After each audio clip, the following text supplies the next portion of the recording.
Here we are, kids. Stream Warrior 69, and we're just going to jump right into it. We are talking Steven Spielberg, not the guy that sank the Titanic, the filmmaker. Let's hit that music.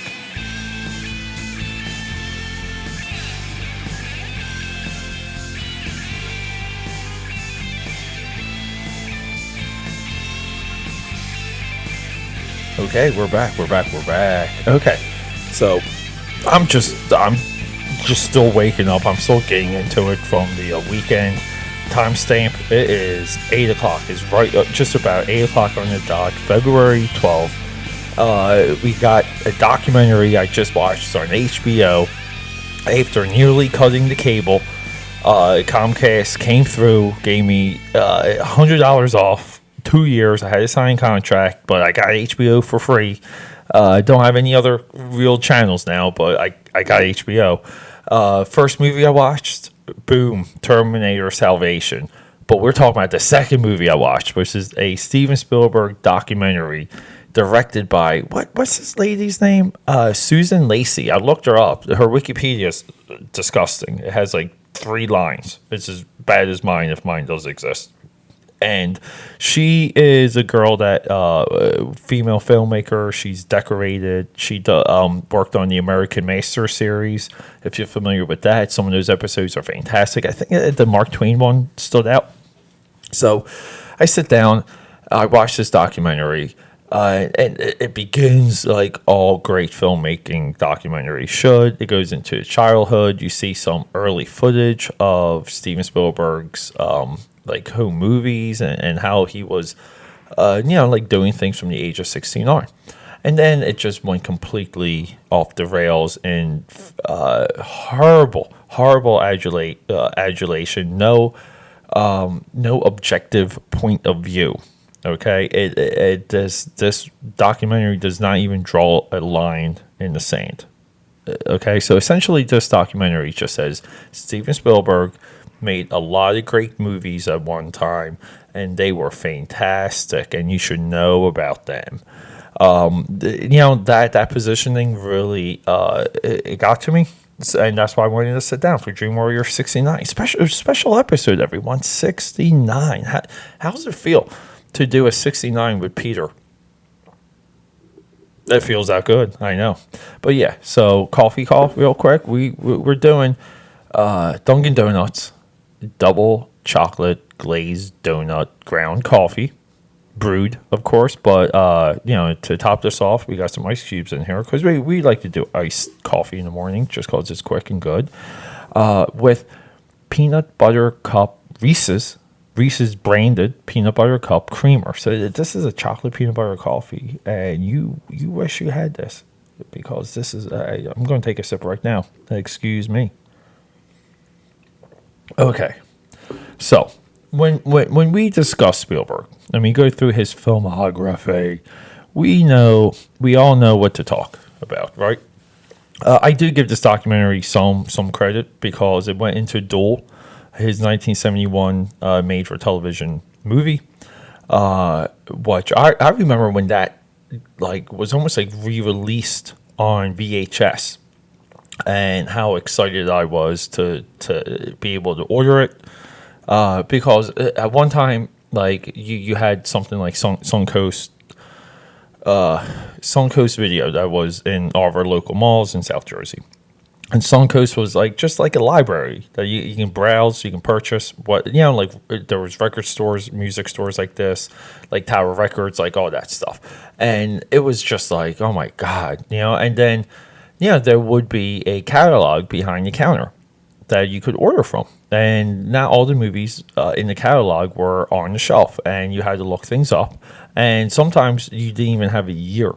It would just strictly be the name of the movie and the studio, and then there was like a barcode or some numerical record, and that was it.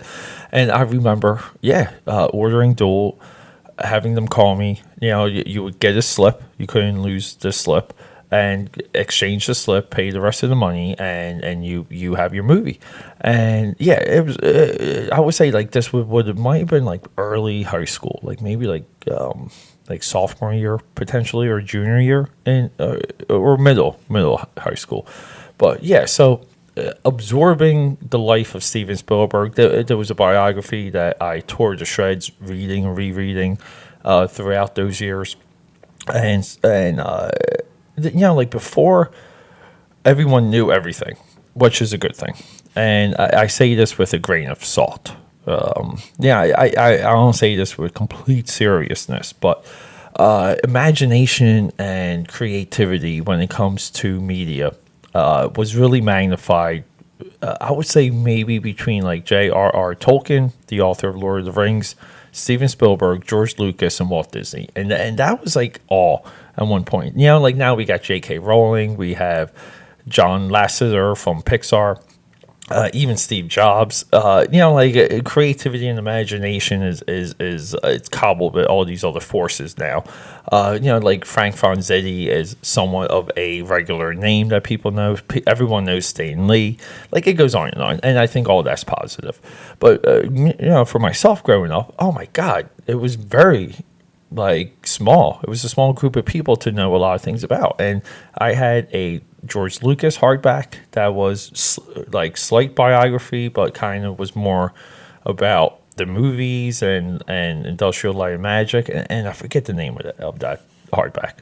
I would be able to pull it off my shelf real quick, but everything's still packed because I'm still removing into what I was moving out of. The move never happened, by the way. Maybe I'll get into that later or another episode. But yeah, so Spielberg was a subject of study. So purchasing Duel, and if you haven't seen Duel, it's essentially Jaws. It's a stalking movie, but Jaws is a truck, and it is following this gentleman who is evading the truck. Now, of course, we're dealing with wide open like Nevada desert roads and things like that. And it's a very cool, hell of a movie. So the two movies he made after that, Something Evil, made for TV, and Sugarland Express in 1974, I have not seen. I have not seen either of those. And two blemishes, because I really should know those movies. And then we get the big one, 1975, Jaws. This documentary goes into Jaws. It has some good little pointers about the difficulties of shooting and this and that. So Jaws, Close Encounters, 1941, which was his comedic flop. So at 1941, Spielberg could not find work because he was over budget. He was an over budget filmmaker. Documentary nailed that. They actually said it, and I was really, really happy about that. Okay. And then we get into Indiana Jones. We know that. So 82, so it doesn't approach something into 1982. Which is, I think, the most interesting thing about Steven Spielberg in 1982. E.T. Extraterrestrial and Poltergeist come out in the same year. One is MGM, and the other one is Universal, right? Hold up, let me double check. Oh my God, am I messing this up here? Yeah, E.T. is Universal Pictures. Thank you. Thank you very much. So what happened was Toby Hopper, who directed Texas Chainsaw Massacre, is directing Poltergeist based on Steven Spielberg's script and direction. He created the project. E.T. is Universal that holds Spielberg's contract, and he can only direct one movie at a time. But supposedly, through court documents and a lawsuit, Steven Spielberg spent all but single-digit days on a set of Poltergeist. It might have been 4 or 6 days, something ridiculously small. And he would do one movie and go to another lot and visit the other, and vice versa. So the Universal sued MGM and Steven Spielberg because they were claiming that Spielberg directed Poltergeist, a competing movie for that year, as he directed E.T. And so 1982 is so interesting because E.T. and Poltergeist are magnifying movies. They're both staples in their both genres. I mean, you will never have a better ghost movie than Poltergeist ever. Sorry, Insidious fans, even though I love the first one. And we will never have another child alien movie as portrayed in E.T. So yeah, like he kicked ass, and something ridiculous. Like the money he was making was maybe like I want to say like $14 million a week between those two movies. Again, I really should reference that biography, but I'm not. It's not here. It's packed. So 83, we have Twilight Zone, the movie. They completely gloss over that. 84. So now we're in full swing of Steven Spielberg producing and executive producing. So the movies he's connected to in 84, two movies we heard of: Gremlins, Indiana Jones, Temple of Doom. And then we get to the big blocks, 85. Let's talk about this year. We got Fandango, great movie with Kevin Costner, and coming of age movie directed by, help me out here, Kevin Reynolds, who later did Robin Hood and Waterworld with Kevin Costner. And Kevin Reynolds also directed 187 with Samuel Jackson. People forget that dude. That dude could swing it, okay? So we have Fandango. We have Back to the Future, The Goonies, Young Sherlock Holmes. We got 4 incredible movies, either produced or executive produced by Steven Spielberg. And then we have his directorial venture, The Color Purple, 1985, which the documentary barely gets into.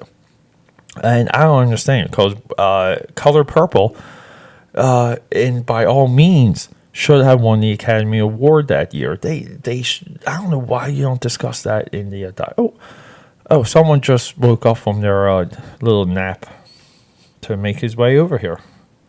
Hello, boy. This is Dallas, everyone. Dallas has just come to hang out. There you go. Of course, you gotta make some noise, Dal. $1 million holla, buddy. No, jeez. Hey, Black Panther comes out this weekend. We're not calling it Black Panther. We can't be racist. We're just calling it B Panther. Just wanted to throw that in there. Yeah, so Color Purple loses, from memory, if I say, was out of Africa in 1985. Huge upset. That was Spielberg's award to win. Might have been like part of where the Academy started to potentially crumble. Even though I'm a huge fan of Out of Africa and anything made by Pollock. So 85, huge year. 86, 2 executive producing credits: American Tail, The Money Pit. 87, another swinging year for this guy. We have more Academy Award bait. Empire of the Sun, which was his love letter to David Lean. And now he's producing 3 O'Clock High, Inner Space, Batteries Not Included. You have to be refreshed on 3 O'Clock High. And Batteries Not Included. I remember seeing that movie with my family. We still talk about it. We had such a good time watching that movie. Sorry, I had to take a sip there. But yeah, my sister and I always reference that movie. Dallas is just, he's just eating some more right now. Making some noise. So we start to see in 88 already. We start to see, stemming from 86, we start to see this interest in American animation. And we can't be better off for it. Now, would it have been nice? Would it have been nice if this documentary highlighted it? No, they can't. That's just too complicated. That's just too much right there. So 1988, we have Who Framed Roger Rabbit and The Lane Before Time. So Spielberg now is contributing to An American Tale, an amazing, heartfelt, immigrant-driven story featuring a mouse.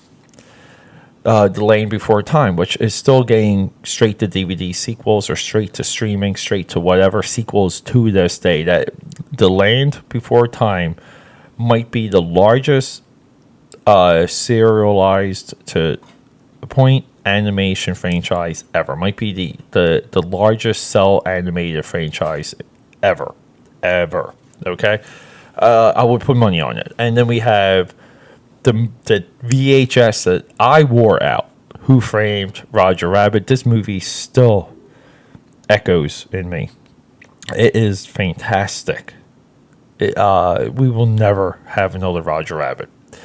89. Okay, so Spielberg. Okay, so here's the thing. So Spielberg had this run, and the early run is mostly 2 movies: Jaws, Indiana Jones. He stumbles with 1942. He stumbles with Temple of Doom. 89. He's back directing 2 movies, executive producing 2 movies. His exec is Back to the Future Part 2 and Dad. Dad is another comedy coming of age. I believe it starred Ted Danson. Can we click on that? Yeah, Ted Danson and Ethan Hawke. I forgot about Ethan Hawke. Dad is a very true to life movie. I highly recommend that. Okay, so now we have Always remake / miss, and then we have Spielberg coming back. Indiana Jones and the Last Crusade, which gets back to family adventure again. Strong movements in Spielberg's work. Okay, as we saw with elements of Jaws, as we saw with even getting brain fart there, Close Encounters and E.T. and this. I'm sorry, E.T. is grouped into his earlier run. Okay, so even by 89, Spielberg has had hits and misses, but his hits are so magnifying that they overshadow the misses. 1990, huge year. We have 2 movies that are, it's kind of funny. He didn't direct, executive produced, but we have 3 movies that have, in the modern day, have come on to their own and become something else. So let's just talk about the 2 that don't. Of the 5 in 1990, Arachnophobia and Dreams. Dreams is Akira Kurosawa. I believe it was his last movie. That was also produced by Martin Scorsese. That is a movie, if you watch movies, that is a movie to watch. Write that one down. Arachnophobia, Frank Marshall. Town gets invaded by venomous spiders. Awesome movie. That movie made me jump, scared the shit out of me a few times. It could still be the reason why I'm creepy, like weird around spiders right now. And then we have the trifecta. We have Back to the Future Part 3. We all know through the merchandise and the T-shirts and the websites and the Facebook groups. Back to the Future Part 3. People love it. It doesn't matter. People used to hate that movie. Gremlins 2, the new batch. Again, thank you, NECA Toys out of New Jersey, bringing relevance back into Gremlins, making action figure lines of the infinite versions of Mogwais and Gremlins from Gremlins to the new batch, adding relevancy to it. That movie has not died. And then we have the biggest surprise, Joe versus the Volcano, which is now becoming a cinephile movie. Incredible. 1990, huge year for Steven Spielberg producing. We get 91.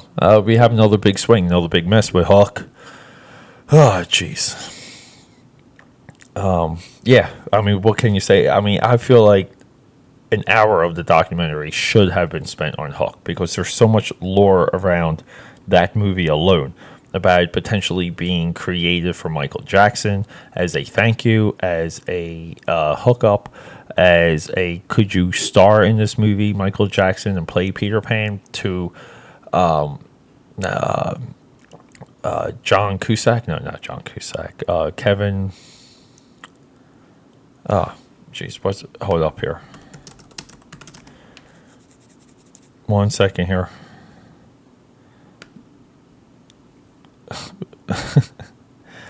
I just hate when you can't find something real quick.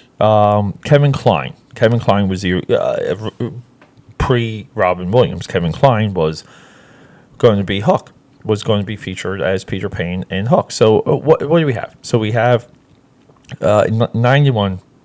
Hook comes and goes. Doesn't do anything. Would have been real nice if the documentary touched on that. Keep in mind, this documentary did nothing for Spielberg's film work or animation work. It did nothing for his later work. his modern day work. It strictly was focused on 80s and Schindler's List. And it that's why it upset me. So we have we have two more contributions to animation. We have an American Tail, Farrell Goes West, Tiny Toon Adventures, How I Spent My Vacation. Both great. There is a movie here I have not seen from 91, A Wish for Wings That Work. I'm not even familiar with that. And we have A Brief History of Time, also I'm not familiar with. So 92, nothing. 93, he's back. We have Trail Mix-Up, I'm not familiar. And then we have another cool animated movie. We're back, A Dinosaur's Story. I may have seen that once. I used to own the VHS clamshell, and I may have cracked it open one time. That was just like I need to have this for my wall.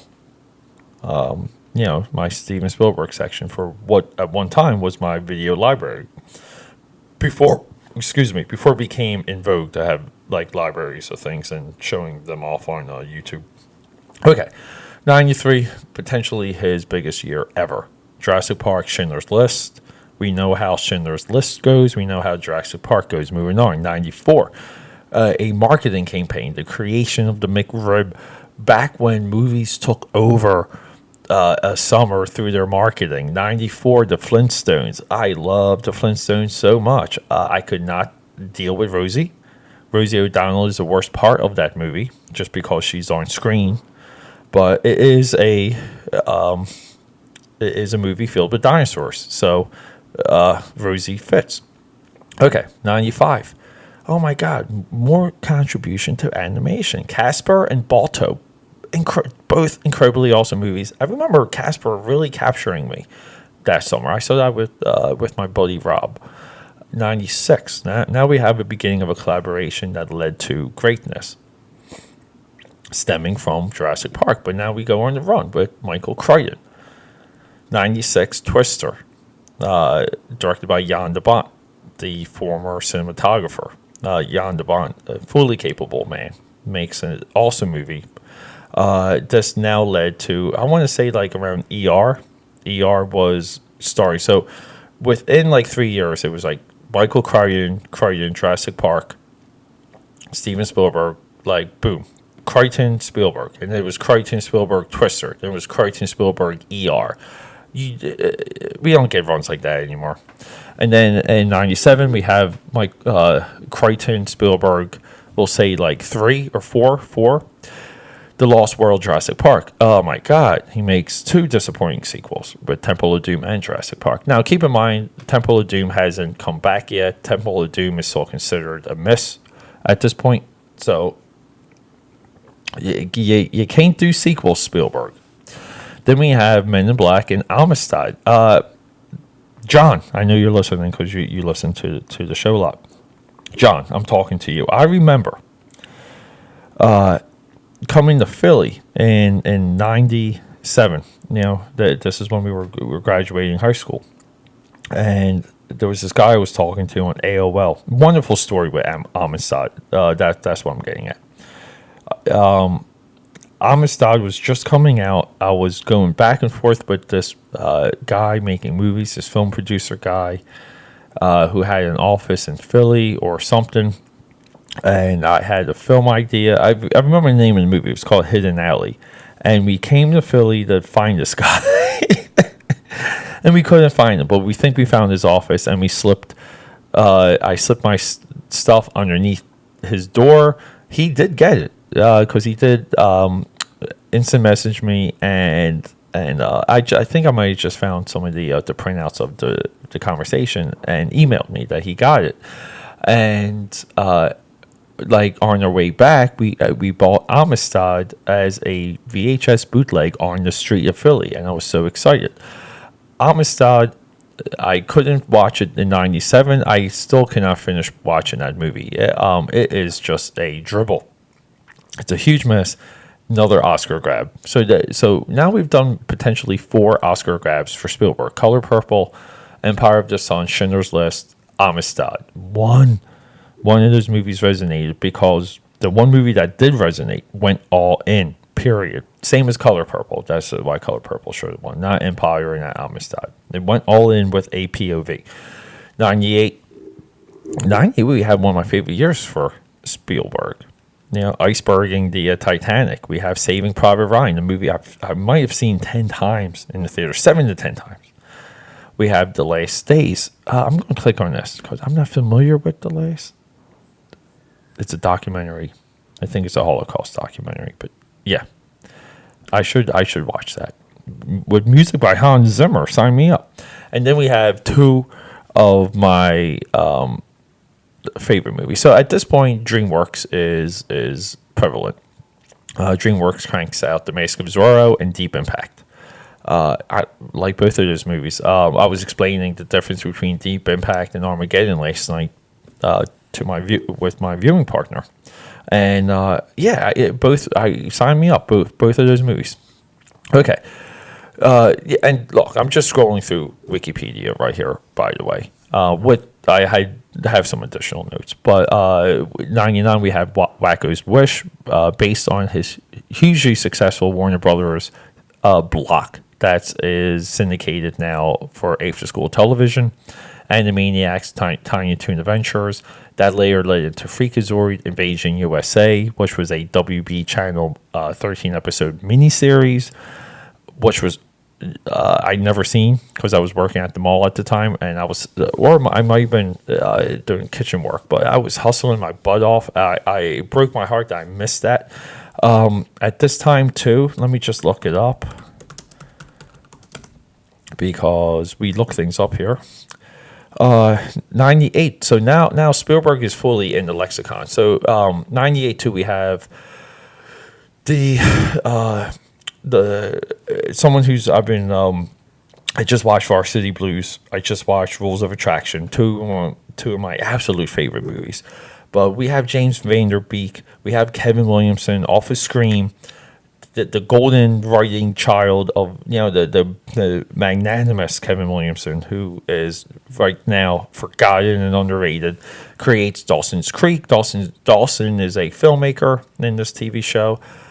Despite the innovation of teenage dialogue and dynamics, Dawson is obsessed with Steven Spielberg. Every time Dawson is in his room and the camera is with him, we are surrounded by Steven Spielberg posters because he is obsessed. So Steven Spielberg, getting into the century, the end of the century, and the birth of another century, getting into 99 and 2000 is fully embedded in the American lexicon beyond Academy Awards, beyond box office greatness. He is embedded. Okay? So we have, again, you make a documentary about Steven Spielberg, off of the success of Saving Private Ryan, who was robbed, by the way, for not Best Picture. It was Steven Spielberg's second Academy Award. Might have been his 4th or 5th nomination at that point. Saving Private Ryan should have won Best Picture, but that was stolen by Shakespeare in Love, now considered one of the greatest Oscar campaigns ever for nomination, run by Harvey Weinstein. Which I believe is his one true real crime. Just joking. Okay.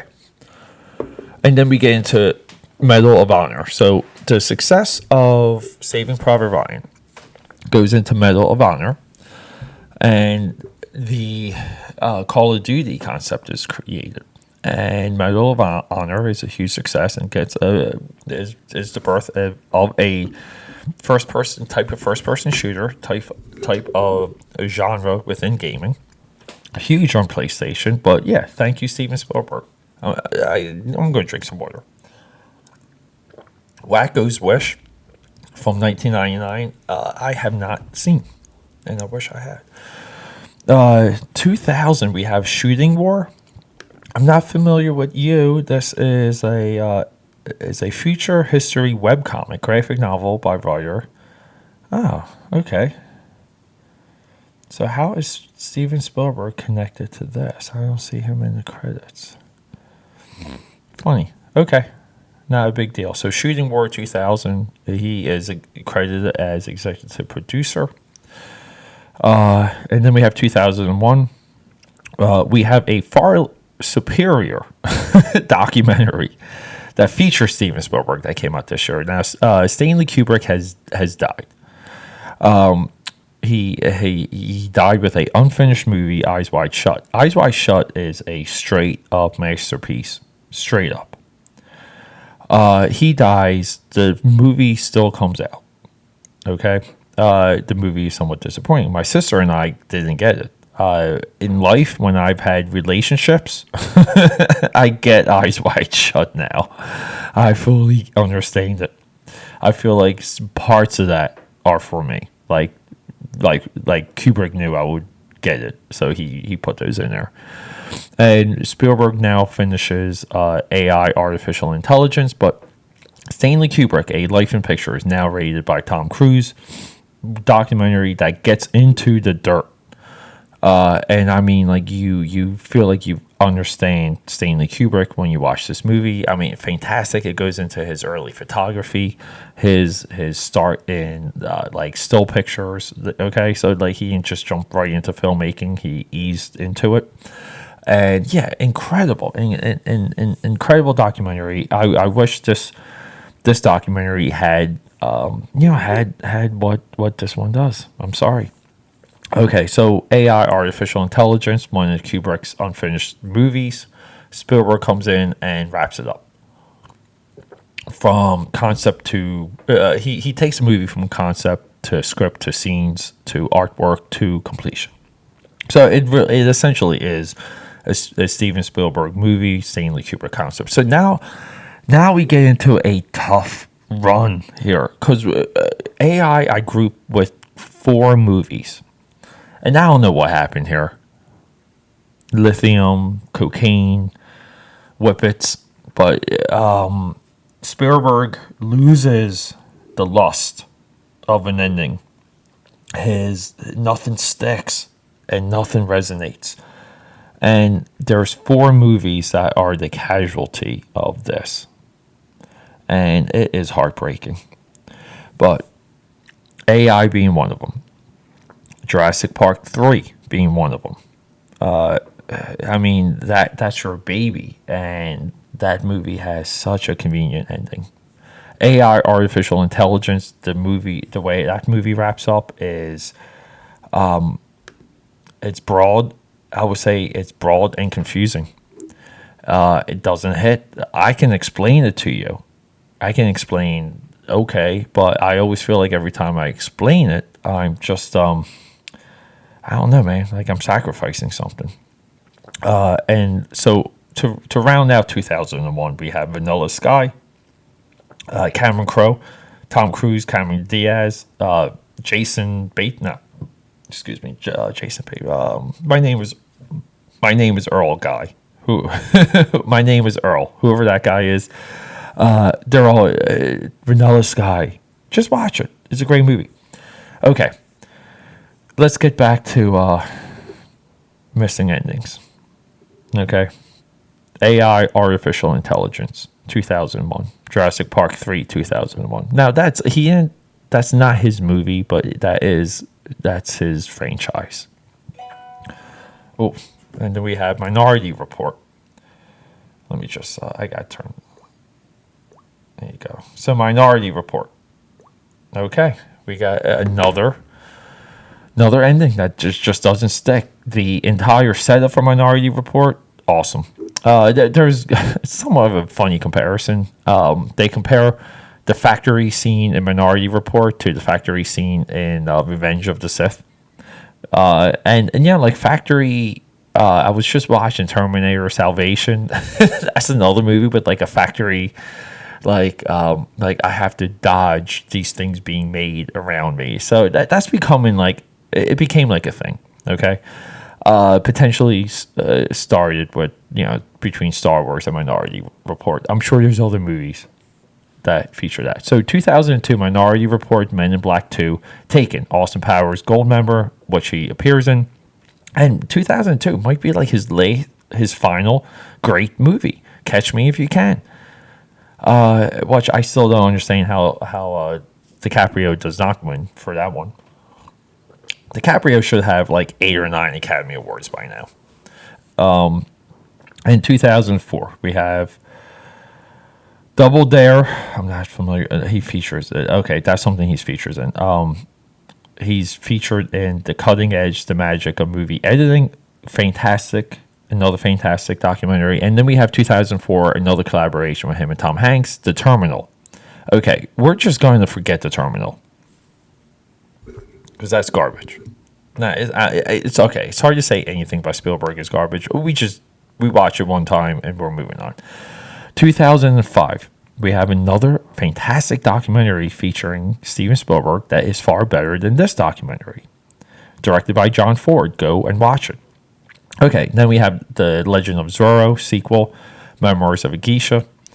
And we have two movies directed by Spielberg. One, Oscar bait. One is the agreement of finalizing a deal that Tom Cruise had with the studio. And Tom Cruise was able to get Steven Spielberg for War of the Worlds. There's a whole story behind the genesis of that movie that should have been in this documentary. So the one thing we're leaving out is Spielberg has this long history of executive producing, being part of these seed concepts that hit our culture. Now, during this, he has DreamWorks SKG. Okay, so DreamWorks SKG. Okay, so DreamWorks SKG. Okay, was founded in '94. Okay. It is so we're 10 years into DreamWorks. Which was Spielberg, Katzenberg, Geffen, music, film, animation, took over Hollywood-driven art films or Hollywood-driven Oscar bait movies like Gladiator, American Beauty. We're thankful for DreamWorks for these movies. So DreamWorks goes on a Academy Award run, unlike anything before its day. We're not discussing those movies. We're strictly going through Spielberg and his credits right now. But yeah, this time prior to the fall of DreamWorks, not Dream Warriors, but DreamWorks, it's an extraordinary collection of film. And truly the most notable is American Beauty. And that is one of the greatest Academy Award winning movies ever. That movie should be embedded in your mind. Okay, so we have War of the Worlds. This is the fourth movie that Spielberg's involved with that does not stick the ending. And then we have the confusing Munich. Now, I remember everyone said Munich was good when it came out. No one rushed to see it.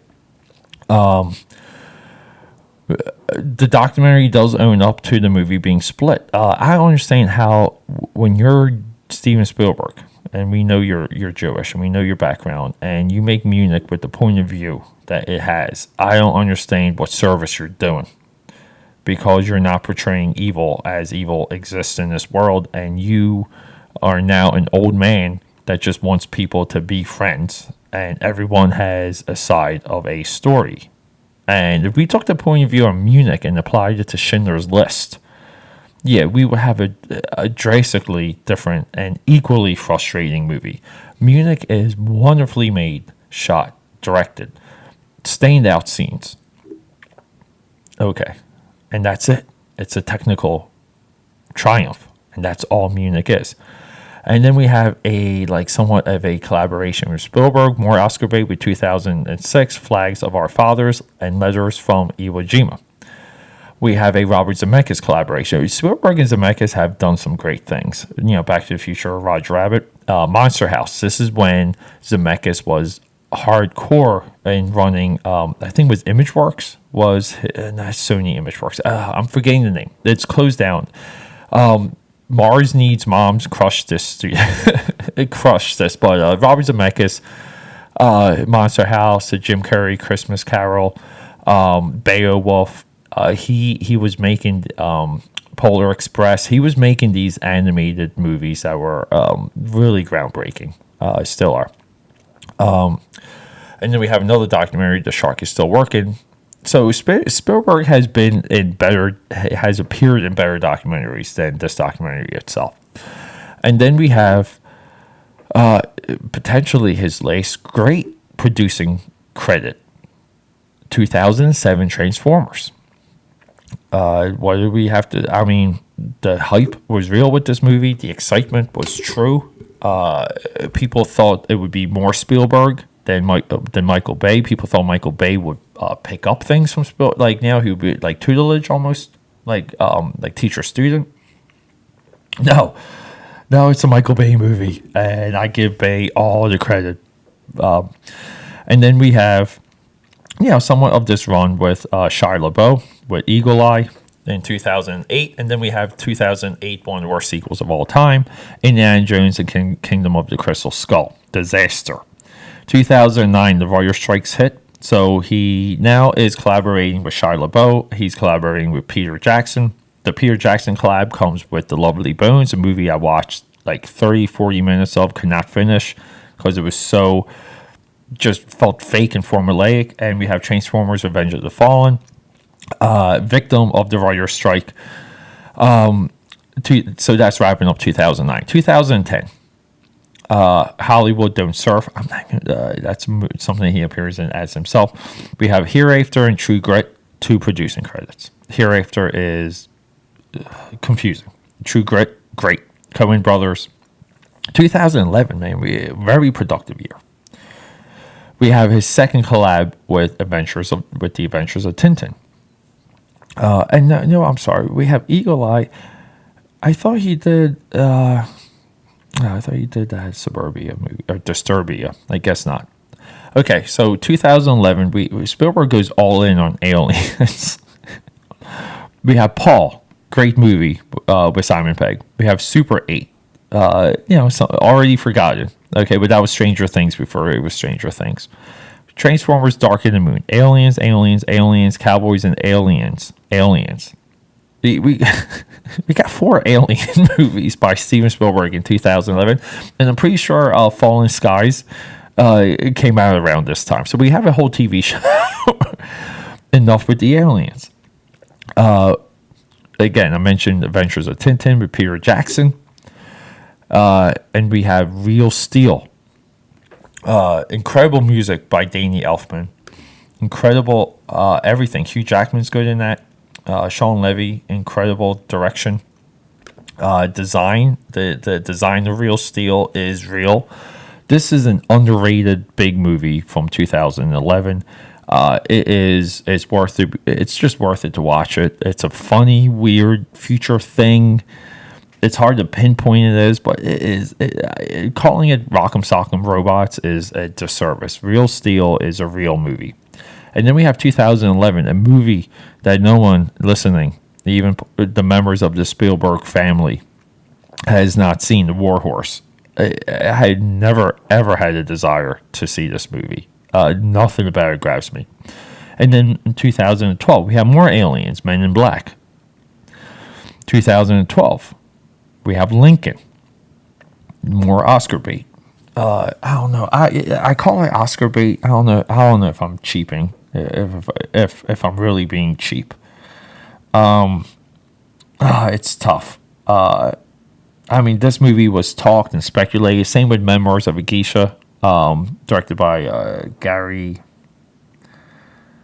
The guy that directed Chicago did Memoirs of a Geisha. I'm not Gary Ross, I think. Lincoln was like 10 years I was reading about that in the trades. It felt like it gets made. Daniel Day-Lewis, again, I don't know too much about his performance because I watched 10 minutes of Lincoln and I wholeheartedly rejected how that movie opens. It's rainy, it's nighttime, he's sitting and he's talking to black slaves. Not black slaves, he's talking to black soldiers, and like interjecting that concept into the Civil War, which was pivotal in Lincoln's legacy, is just cheap, dumb, and lazy. I'm sorry, and I'm pretty sure does Lincoln have a script by John Logan? Might be the only John Logan movie I do not like. No, Tony Kushner, not okay. John Logan, dodge that bullet. But no, yeah, it sucks. I could not get into Lincoln because it felt political. I just felt politics in that movie as soon as it started, and I'm moving on. So 2014, we have 100-Foot Journey. What is that? Okay, that's a weird movie. I'm not the movie poster for that. No interest. Transformers: Age of Extinction, 2015. Jurassic World. We have a desperate grab. Another Tom Hanks collab. Bridge of Spies. Just stop making movies with Tom Hanks, Steven. It's over. 2016. We have this entry into children movies, children film. The BFG, Big Effing Giant, Big Friendly Giant. It should be Big Effing Giant. Geez, I'm sorry, no interest even in that. And because by 2016, 2 years ago, we live in an age of Pixar. We're spoiled by Pixar. We're spoiled by fantastic things through animation, just in concept alone. BFG just never resonated. It's not fully animated. I know it's got like live action, but it just looks fake and weird and muddy. Like the concept design work just looks muddy. No interest in that. And 2017, we have Transformers: The Last Knight. Executive producer, again, Michael Bay, still grinding away. And we have The Post, a highly politicized, positioned movie, Oscar bait. 100% Oscar bait is The Post. No desire to see The Post at all. Also starring Tom Hanks. Why don't I have? I mean, I would catch it though. I would catch it to see how well that movie moves. I would immediately compare it to like the Falcon and the Snowman, or all the President's Men. I would really like even Network. I would compare it to those movies and see if Spielberg can do that type. The Paper, Ron Howard, highly underrated movie. I would compare it to those movies. Okay, and to maybe I talked myself into wanting to see it.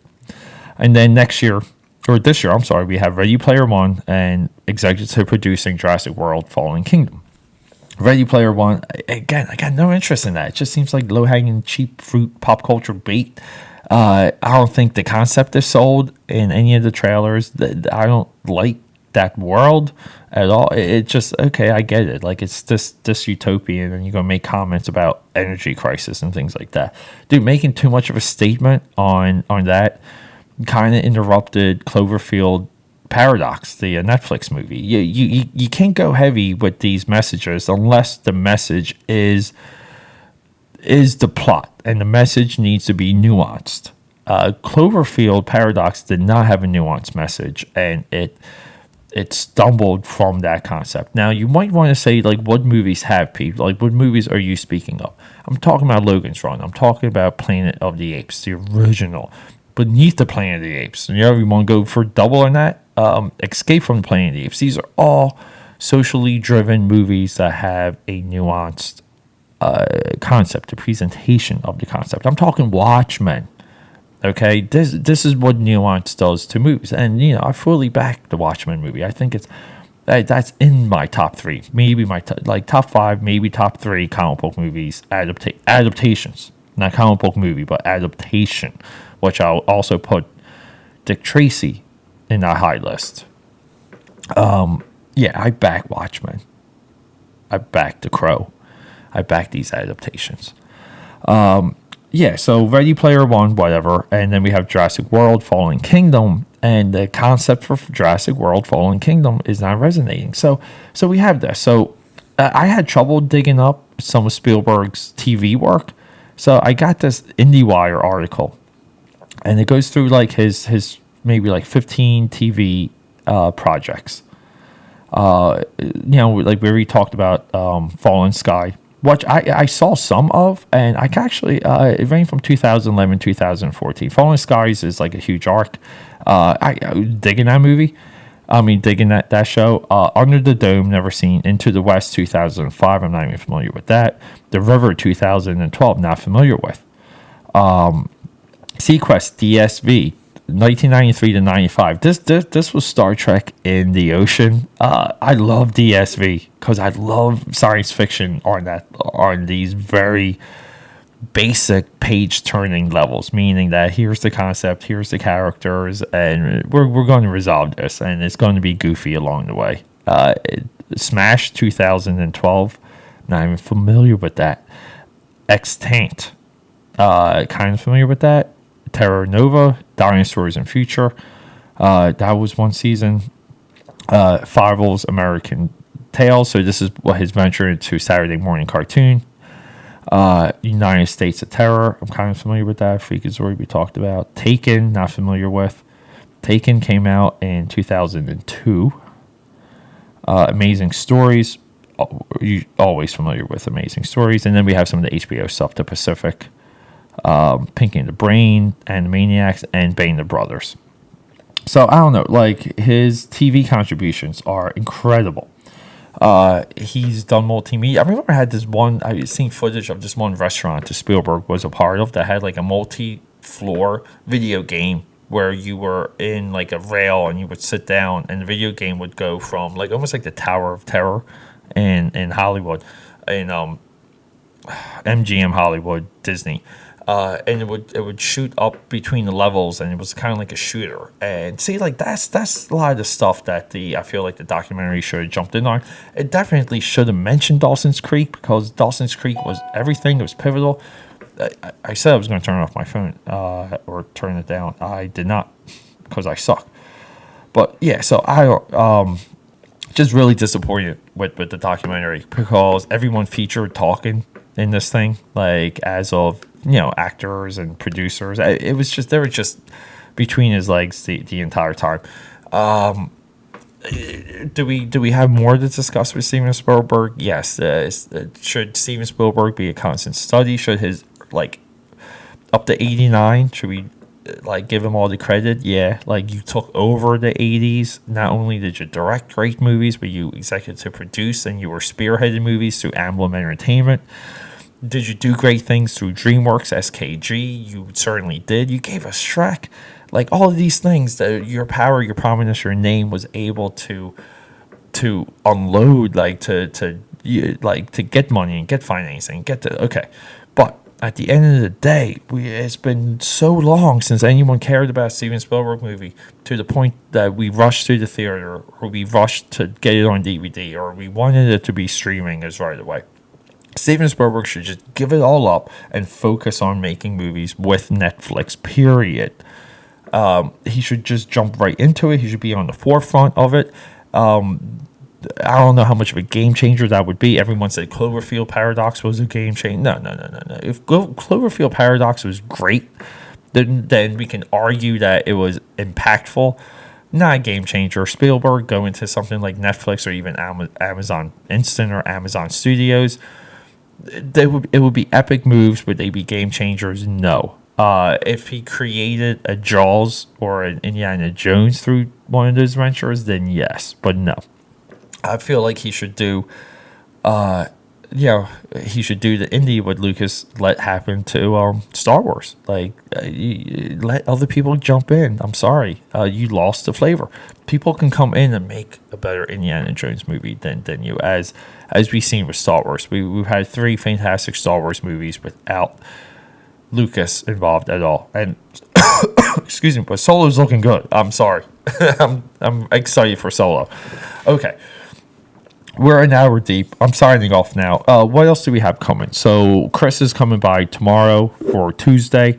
We're working to make Dream Warriors every day. Okay. So I'm trying to get the new guy. His name's Dexter. Dexter is going to be potentially a new regular. Okay. He is a film buff and he is a fun, cool guy. Okay. So we're doing things. We're going to try to do Dream Warriors Monday through Friday. Okay, at least with special editions on the weekend, special recordings on the weekend. We got Black Panther this week. So this Friday, we will be doing Black Panther.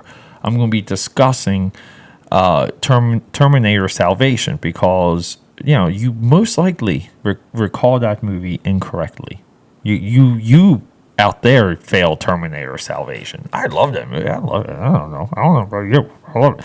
Follow me, AKAPAD 13, IG, AKAPAD Snapchat, AKAPAD Twitter. Find me on Facebook, PETERADELUCA. Just find me. Just search AKAPAD on Facebook. Etsy, Etsy/shop/AKAPAD. Okay, AKAPAD's everywhere. Make a huge push on Etsy now. We're going to be offering amazing things. If you need the work is available. It's going to be there. YouTube, AKAPAD. We're just kicking butt. We're just doing things. We got 30 subscribers, but we're hey, we got a lot of views though. Got a lot of views, not a lot of subscribers though. I don't know what the deal is. We got things coming in through YouTube. We're going to be doing art book reviews, novel reviews, self-help book reviews, fiction, non-fiction book reviews, tutorials, sketching, time-lapse. If you're into creativity and you want to see a creative person unleashed, yes, okay, follow me, join the party. If you live around Philly, come hang out. Let's do some things. Signing off now, everyone. Have a good Monday. Have the best Monday you can. Because I worked all weekend. I believe it or not, I've had sprouts of sleeping. Deep sleep, good, well rested, but I haven't been sleeping. You gotta do something. You gotta get creative. You're a creative person. I want you to be creative. Do what I'm doing. Just go nuts. Get in there. Become an ally. Become an enemy. Let's be creative enemies. I'm not even sure what that means, but let's do this. Let's get lit. Let's blow it up. Okay. Signing off, everyone. Have a great day. Dream Warrior 69. We are done.